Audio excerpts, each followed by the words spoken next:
O espírito da intimidade. Autora: Sobonfu Somé. Este áudio é dedicado a Cristiane Isabel Felipe. Capítulo 12. Divórcio e perda, cortando a videira. Crescimento de um relacionamento é alimentado por constante entrega, concessão e cura. Você observa as pequenas dificuldades e as tira de seu caminho. Ao fazer isso, está reafirmando a escala maior. Pequenas dificuldades são apenas distrações em seu caminho. É por compreender isso que os relacionamentos são vistos de forma tão diferente na aldeia. Talvez também seja por isso que, na língua da Gara, ainda não exista uma palavra para divórcio. Na aldeia, casar é como entrar em uma sala sem saída. Esse não é o caso no mundo moderno. Existem tantas opções. Se alguma coisa não funciona, basta mudá-la. Se a situação estiver ruim, bastar ir para outro canto. A multiplicidade de opções impede que as pessoas lidem com as questões que poderiam tê-las feito crescer. Por mais atraentes que sejam as opções, esse é seu lado escuro. Frequentemente, elas escondem a melhor escolha, que é enfrentar as coisas. Talvez alguns argumentem que isso é liberdade de escolha. No entanto, muitas das escolhas nos são oferecidas por pessoas que gostam de criar confusão ou que ainda estão tentando se definir. Muitas decisões terríveis foram feitas em nome da liberdade de escolha. Em questões sagradas, como são os relacionamentos, como dizer o que somos quando não conseguimos construir o tipo de relacionamento que queremos, quando não conseguimos pertencer ao que queremos. Muitos casais, no Ocidente, preferem romper a relação a lidar com certas questões. Problemas que não foram resolvidos em um relacionamento, não desaparecem simplesmente porque vamos embora. Eles aparecem sob uma nova forma, em nosso próximo relacionamento. Toda vez que partimos, levamos os males dos relacionamentos passados para o próximo. Um dia, finalmente, acordamos. Pomos um fim ao problema e começamos o processo de cura. Na aldeia não existe divórcio, por causa da visão de mundo das pessoas.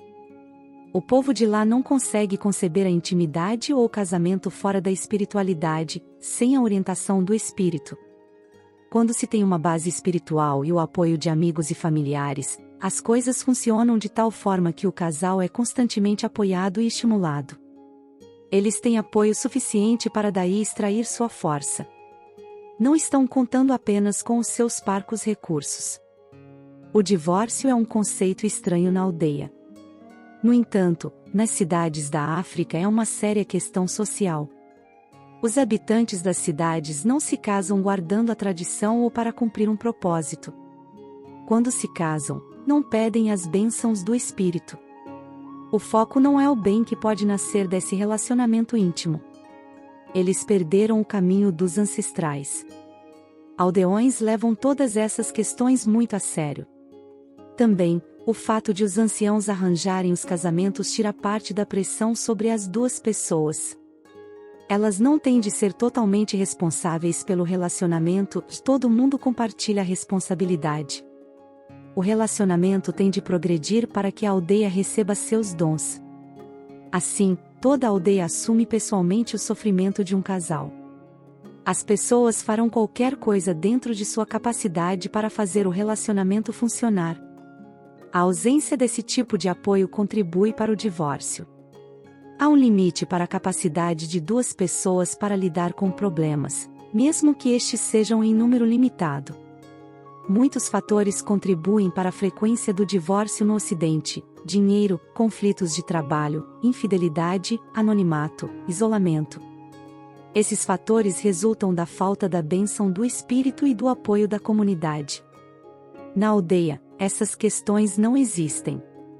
Precisamos relembrar que tudo na aldeia, inclusive o dinheiro, tem base no espírito.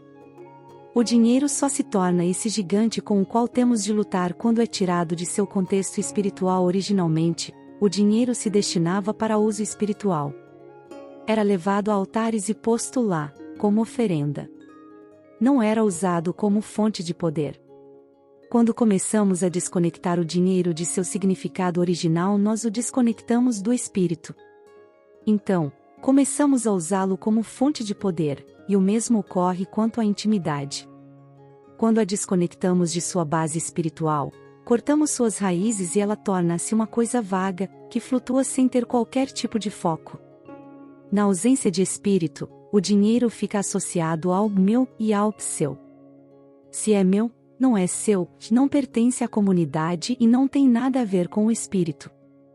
As pessoas fazem do dinheiro uma coisa pessoal. Tudo se torna poder negativo, e nada de espírito. Isso dá ao dinheiro muito mais energia do que tem na realidade, torna-se apenas um obstáculo que divide as pessoas. Em um lugar em que o espírito foi esquecido, é provável que não haja um verdadeiro sentido de identidade. Como temos de ter uma identidade e um número no CPF, o cadastro de pessoa física, as pessoas baseiam sua identidade no seu trabalho. Muitas pessoas não conseguem separar sua identidade do que fazem na vida profissional. No entanto, quando a pessoa tem um verdadeiro sentido de identidade, não sente insegurança em dividir o que tem, e não se incomoda com as exigências de seu trabalho. Quando morre alguém, há necessidade de separar sua energia do parceiro que ficou. Deve-se desfazer ali e 4 de seus espíritos. Quando isso não é feito, haverá todos os tipos de problemas para o sobrevivente. Ele vai sentir grande perda de força e terá dificuldades para voltar a se sentir inteiro. Deve haver um reconhecimento que a morte ocorreu, e que a outra pessoa não mais tem um corpo. De certa forma, é como quando uma mulher dá à luz. A mulher e o bebê estão ligados em um nível físico e espiritual. Mesmo assim, o cordão umbilical precisa ser cortado para o bebê sobreviver sozinho e para a mãe se recuperar. Quando o cordão umbilical é cortado, não significa que a ligação entre os dois terminou. Eles continuam ligados, mas a fonte de vida do bebê muda, para que ele sobreviva. Quando um parceiro faz a passagem para outro mundo e não é feito um ritual para separar a energia do casal, a pessoa que ficou ainda tem de lidar com a energia de sua intimidade, como se o outro ainda estivesse vivo. Essa situação pode ser muito conturbada, até fatal, porque a energia do lado do que fez a passagem não está se movendo. E muito importante que, no funeral, o parceiro que ficou libere cada grama de sofrimento que sente. O sofrimento do velório não significa fraqueza. E uma fonte de força, amor e poder. E um sinal de que o relacionamento tinha valor, que era insubstituível. Na tribo, o funeral dura 72 horas.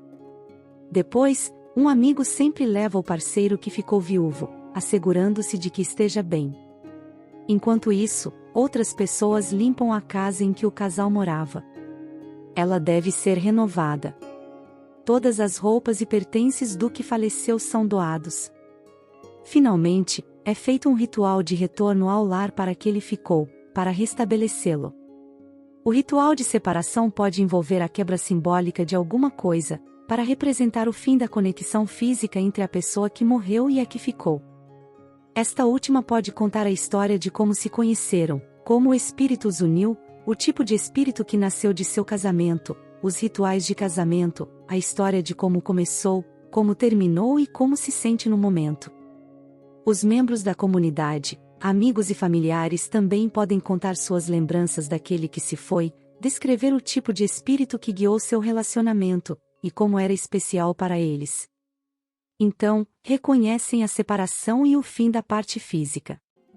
Depois, recebem o parceiro que ficou viúvo de volta em casa, como uma pessoa que perdeu seu parceiro e ainda está em comunhão com ele, na forma de espírito, como uma pessoa que está recuperando sua energia. É o começo de uma nova vida. Quando o velório termina e o cordão umbilical entre os parceiros é cortado ritualmente, ainda há uma conexão. O espírito do morto sempre estará com o sobrevivente.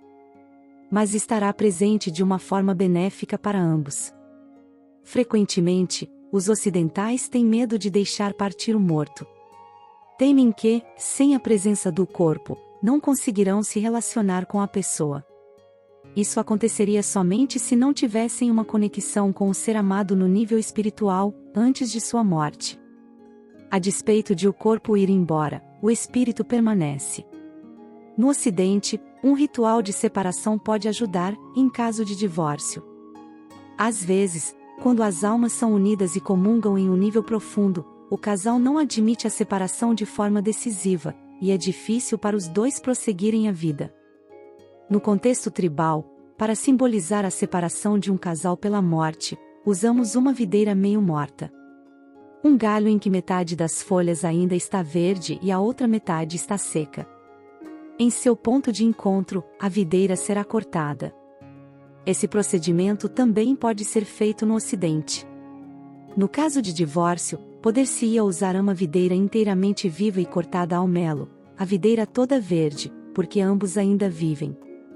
Cada pessoa, então, poderia levar sua metade de vinha para casa e plantá-la. Na aldeia, as pessoas viúvas podem casar-se novamente. Podem fazê-lo depois que os rituais de separação terminam e tiveram tempo para o luto, para sentir o vazio que a morte do parceiro deixou. No Ocidente, há uma tendência de preencher esse vazio rapidamente demais. Isso não dá tempo para que a pessoa se organize. O mesmo se aplica a rompimentos e divórcios. Na aldeia, porém, há um período de 1 ano, durante o qual a pessoa passa por muitos rituais de separação. Nesse tempo, as pessoas de luto são apoiadas de perto pela comunidade, para que não se entreguem à depressão e à morte. No final desse ano, raspam todo o cabelo e dão todas as roupas que usaram durante o luto. No Ocidente, uma pessoa viúva poderá adaptar-se a esse ritual, cortando simbolicamente parte de seu cabelo. O povo da Gar acredita que o cabelo seja uma antena. Recebemos mensagens pelo cabelo. A pessoa pode raspar o cabelo para liberar alguma coisa antiga, que não lhe serve mais, ou para ajudá-la a começar uma vida nova, sem a interferência dos velhos hábitos. Depois de raspar seu cabelo, o grupo do mesmo sexo da pessoa a banha e a recebe em um ritual de boas-vindas. Então, ela volta para a família. Se for mulher, a família do marido vai pedir sua mão de volta e convidá-la a voltar a viver em sua casa. Ela tem a escolha de voltar ou não. Somente então, no término desses rituais de separação, estará livre para casar-se novamente. Quando começamos um relacionamento, ele é reconhecido por várias formas, por nós mesmos, por nossos amigos e pela comunidade. Quando nosso parceiro morre ou nos divorciamos, tal situação também deve ser reconhecida. Temos de concluir os relacionamentos. O relacionamento deve mudar e tomar uma nova dimensão. As pessoas precisam de rituais para poder se soltar, recompor-se e recuperar as forças. Essa é a forma de o espírito voltar a se mover dentro delas.